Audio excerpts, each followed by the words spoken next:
Hello, my LGBT cuties, and welcome back to another episode of A Jaded Gay. I'm Rob Lovelace, and have you ever wondered why some gay men refer to themselves as plant daddies? Well, we're going to dive into the cultural obsession around houseplants and why it's more than just an aesthetic trend. To kick it off, let's talk about millennials. Compared to other generations, millennials purchase plants more frequently and are especially drawn to plants tied to wellness, mental health, and environmental values.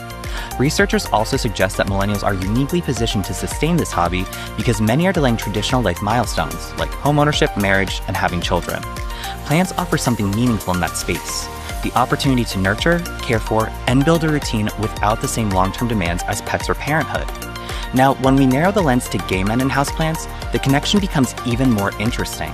Millennials are the most LGBTQ+ identifying generation, which means a large portion of the plant-loving demographic overlaps with queer culture.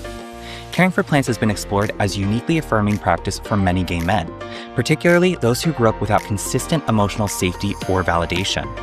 Mental health professionals note that tending to plants can reinforce nurturance, sensitivity, and self-compassion, qualities that many gay men were discouraged from expressing earlier in life. Plants also model healthy relationships with needs since different plants require different care, attention, and boundaries. Learning what helps something thrive while allowing room for mistakes can also mirror the process of learning to care for oneself. Beyond that, plants offer something rare: a safe, non-judgmental relationship. They don't criticize, reject, or abandon you, they simply respond to care. And finally, the houseplant community itself, especially online, creates connection, and those spaces often foster education, encouragement, and shared enthusiasm. So while this trend may resemble past plant booms from the 1970s or 80s, what we're seeing now goes deeper.